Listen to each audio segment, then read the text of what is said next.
नमस्कार, मैं अशोक कुमार पांडे और स्वागत है आपका टीसीएच पर। आजकल किसी मुसलमान को गाली देना, किसी मुसलमान के साथ बदतमीजी करना, उसको वीडियो बनाना, उसका वीडियो पोस्ट करना, ये सारा कुछ हीरोगिरी का सबसे बड़ा तरीका बन गया है। ऐसे वीडियो वायरल हो जाते हैं और वो लोग जिनकी औकात दो कौड़ी की नहीं है, वो अचानक हीरो जैसा फील करने लगते हैं। पश्चिम बंगाल में भारतीय जनता पार्टी की एक नेता है, शायद नाम नाजिया इलाही या इस तरह का कुछ उसका नाम है, मैं बहुत नाम ना जानता हूं, ना उस चक्कर में पढ़ना चाहता हूं। वो इंडिगो से चल रही थी और इंडिगो से उतरने के बाद उसने बाकायदा एक वीडियो पोस्ट किया जिसमें जो मुस्लिम वहां पर कर्मचारी हैं इंडिगो के, उनके साथ वो बदतमीजी कर रही है और कह रही है कि अब्दुल से और अब्दुल्ला से पूरा देश परेशान है।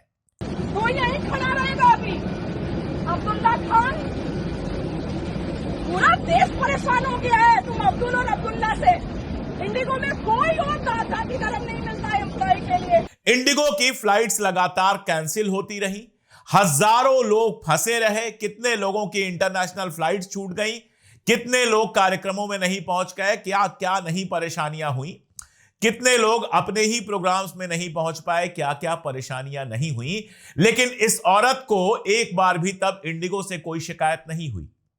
लेकिन इंडिगो में चलते हुए ग्राउंड स्टाफ इसको मुसलमान दिख गया, जो खुद मुस्लिम है महिला, और भाजपा में जो उसकी दो चार पैसे की इज्जत होगी वो सिर्फ इसलिए होगी क्योंकि उसका नाम नाजिया इलाही है और दिन रात मुसलमानों के खिलाफ बोलती रहती है। अपनी रूह, अपनी आत्मा सब कुछ बेचकर वो भारतीय जनता पार्टी में बनी हुई है। कल को अगर अपने अधिकारों की बात करे तो लात मार के उसको बाहर निकाल दिया जाएगा।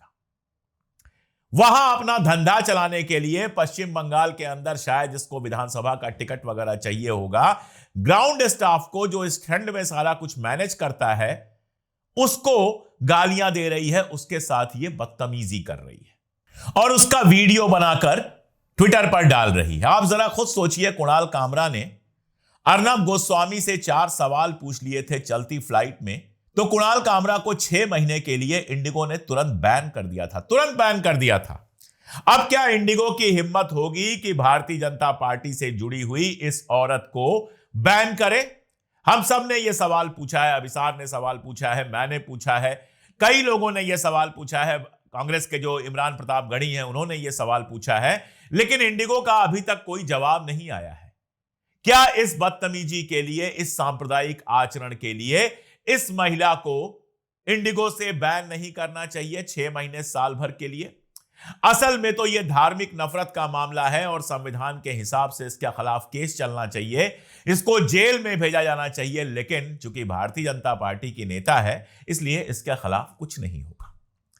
हो तो उसके खिलाफ भी कुछ नहीं रहा है जिसने अखलाक को लिंच कर दिया था।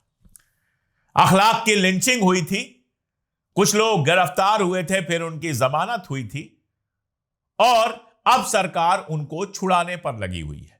आजाद भारत में आज तक ऐसा केस नहीं देखा गया कि इस तरह के मामले में जिनके खिलाफ सीधे हत्या का मुकदमा चल रहा हो। 302 की धारा थी पहले, अब बदल गई होगी, कोई और धारा हो गई होगी। 302 में जिसके खिलाफ मुकदमा चल रहा हो, 307 में जिसके खिलाफ मुकदमा चल रहा हो, सरकार वो मुकदमा वापस लेना चाहती है। और मजेदार बात, आज का इंडियन एक्सप्रेस अगर आप देखेंगे, इंडियन एक्सप्रेस ने मेन इसको हेडलाइन बनाई है। आप अगर इंडियन एक्सप्रेस में देखेंगे तो आप सुनकर हैरान रह जाएंगे कि जिस बिना पर कोर्ट के अंदर इन लोगों ने जमानत की याचिका की थी, उसी बिना पर सरकार केस बंद करने की बात कर रही है। और वो बिना क्या है, वो आधार क्या है? वो आधार यह है कि जो मकतूल था उसकी जो वाइफ थी, अपने बयान में इन लोगों का जो हत्यारे थे इनका नाम ठीक से नहीं ले पाई।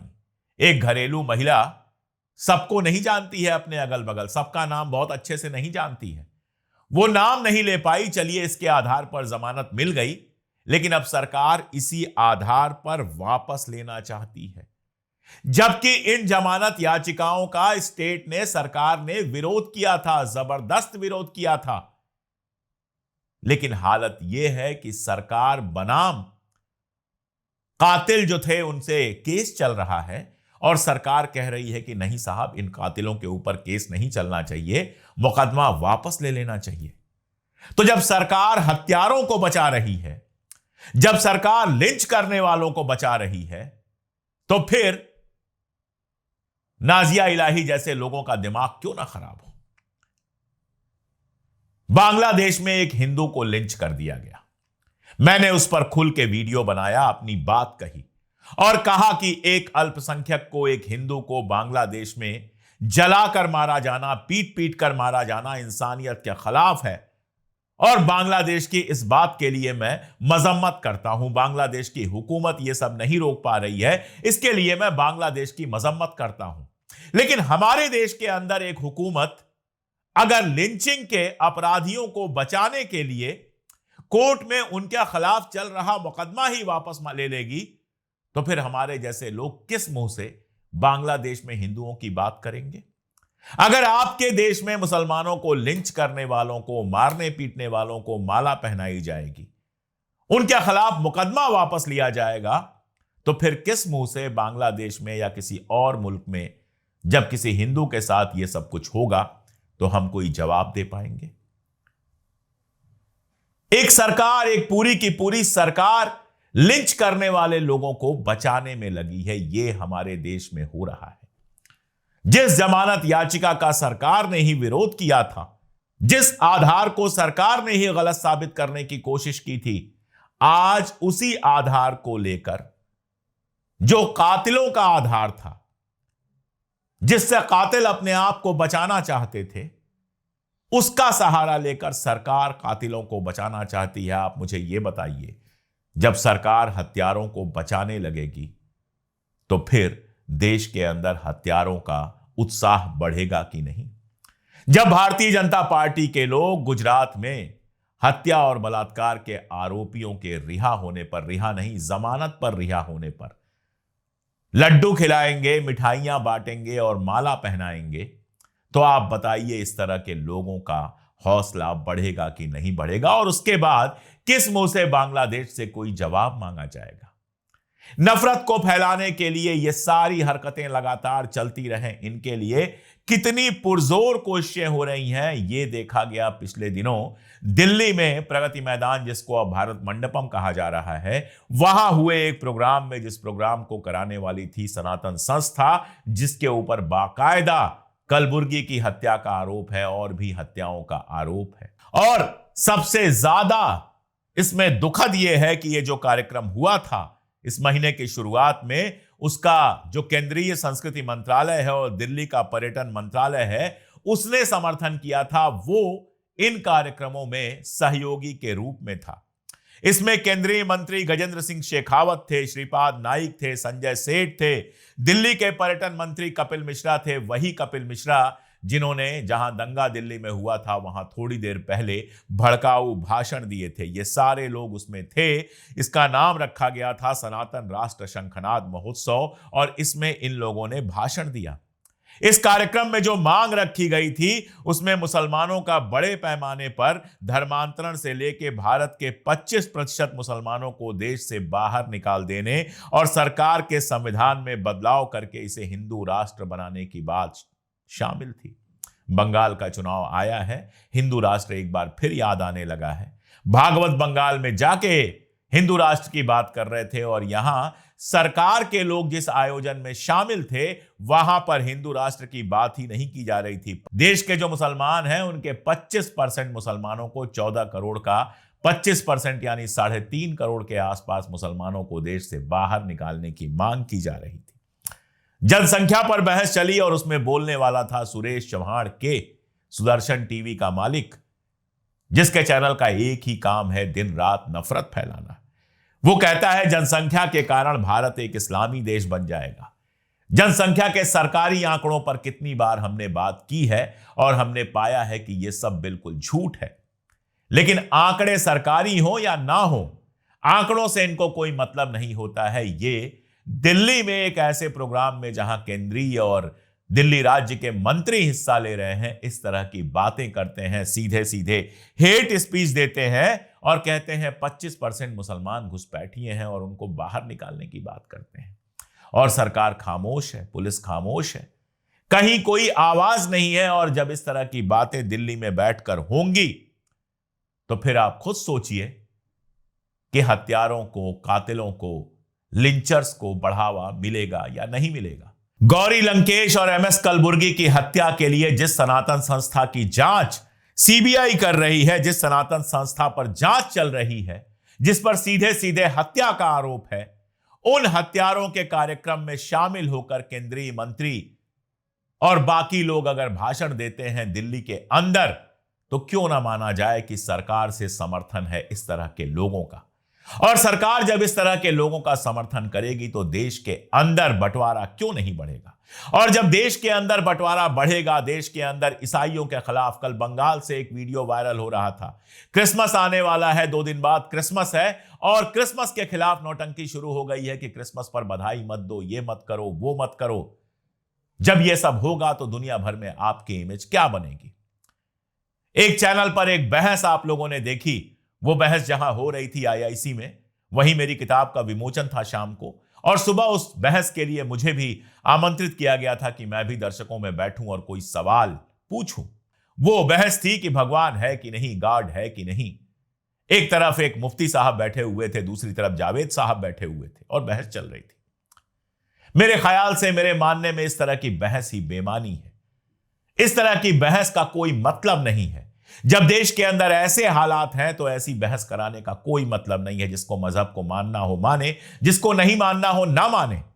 लेकिन उसके बाद भी मैंने कुछ वीडियो सुने जो वहां पर बैठे हुए थे, नदवी साहब, उनके कुछ वीडियो सुने और सुन के मेरा दिमाग हिल गया।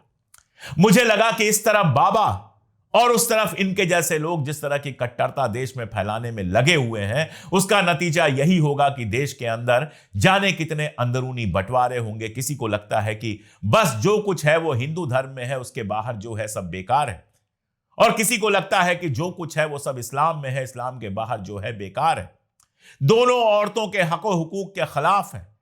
दोनों संविधान को बिल्कुल भी नहीं मानते हैं, धर्मनिरपेक्षता को बिल्कुल भी नहीं मानते हैं। जब दोनों तरफ इस तरह की कट्टरता फैल रही है तो हमारे जैसे लोगों के लिए मुश्किल यह है कि इस देश के आईन को, इस देश के संविधान को और इस देश की धर्मनिरपेक्ष छवि को कैसे बचाया जाए। ये सारी चीजें जब देश के बाहर जाती हैं, देश की क्या इमेज बनती है वो आप कल्पना नहीं कर सकते। जब यह खबर हमारे अंग्रेजी अखबार के फ्रंट पे छपती है कि एक सरकार हत्यारों को बचा रही है, एक सरकार अदालत में इसलिए गई है कि हत्यारों से मुकदमा वापस ले लिया जाए, तो आप सोचिएगा दुनिया भर में हमारी क्या इमेज बनेगी। जब एक लड़की का, एक औरत का वीडियो आता है कि वो 2 इंडिगो के कर्मियों को इसलिए गाली दे रही है, इसलिए उनके साथ बदतमीजी कर रही है, सिर्फ इसलिए क्योंकि वो मुसलमान है, तो आप सोचिएगा दुनिया भर में हमारी इमेज क्या बनती है। एक बात हमेशा याद रखिएगा, एक तरह की कट्टरता दूसरी तरह की कट्टरता को बढ़ाती है। 20 साल पहले भी इस देश में बाबा और बहुत सारे मौलवी और लोग हुआ करते थे, लेकिन इस तरह की बातें नहीं करते थे। दीन की बातें तब भी होती थी, हिंदू धर्म की बातें तब भी होती थी, लेकिन इस तरह से बांटने और काटने की बातें नहीं होती थी। इस तरह से कट्टरपंथ की बातें नहीं होती थी। इसीलिए दुनिया भर में हिंदुस्तान की इमेज भी शानदार थी और हिंदुस्तान लगातार आगे भी बढ़ रहा था। हम वो मुल्क थे जो हिंदू, मुस्लिम, सिख, ईसाई की बात करते थे। हम वो मुल्क थे जो होली, दिवाली, ईद सब मिलके मनाते थे। जावेद साहब की ट्रोलिंग हो रही है कि वो तो होली मनाते हैं, वो कैसे मुसलमान हैं। मैं सोच रहा हूं कि मेरे बचपन में तो मेरे 20 मुस्लिम दोस्त मेरे साथ होली मनाया करते थे। अभी पिछली होली में मेरे मुस्लिम दोस्त मेरे घर आए थे, अबीर लगाया, मिठाइयां खाई, खाना खाया, गले मिले और वापस गए। क्या वो मुसलमान नहीं रह गए? क्या मुसलमान होने के लिए उतना कट्टर होना जरूरी है? क्या हिंदू होने के लिए इतना कट्टर होना जरूरी है कि अपने दोस्तों को ईद और क्रिसमस की बधाई भी ना दे सकें? क्या यह कट्टरता हमें इंसान बनाती है? क्या कट्टरता हमें हिंदू और मुसलमान बनाती है? थे तो कट्टर, आईएसआईएस से कट्टर तो कोई संगठन इस दुनिया में पैदा नहीं हुआ। और आईएसआईएस का इतिहास उठा के देख लीजिए, सबसे ज्यादा किसी को उन्होंने मारा है तो मुसलमानों को मारा है। सबसे ज्यादा किसी को नुकसान पहुंचाया है तो मुस्लिम मुल्कों को नुकसान पहुंचाया है। और ऐसे ही ये जो संगठन हिंदू होने की बात कर रहे हैं, ज्यादा हिंदू होने की बात कर रहे हैं, कट्टर हिंदू होने की बात कर रहे हैं, सबसे ज्यादा अगर किसी को नुकसान पहुंचा रहे हैं तो हिंदुओं को नुकसान पहुंचा रहे हैं। उन्हें मुसलमानों से ज्यादा नफरत हमारे जैसे हिंदुओं से है जो हिंदू मुसलमान एकता की बात करते हैं। जिस दिन मौका मिलेगा उस दिन हमारा गला काट कर किनारे कर देंगे। सबसे पहले हमें गोलियां मारेंगे, मुसलमानों का नंबर तो बाद में आएगा, हम ये जानते हैं। और ये जानते हुए या खतरा उठाते हुए हम लगातार इसलिए बोल रहे हैं क्योंकि अपने भारत से, अपने हिंदुस्तान से, अपने देश से हमें प्यार है। हम ये नहीं चाहते कि ये देश कट्टरपंथियों की कुश्ती का मैदान बन जाए। हम चाहते हैं ये वैसे ही हरा भरा रहे, यहां वैसे ही सभी धर्मों के लोग सर उठा कर रहें, इसकी इमेज दुनिया भर में वैसे ही सर्वधर्म समभाव की हो जैसा हमने अपनी जवानी में देखा था।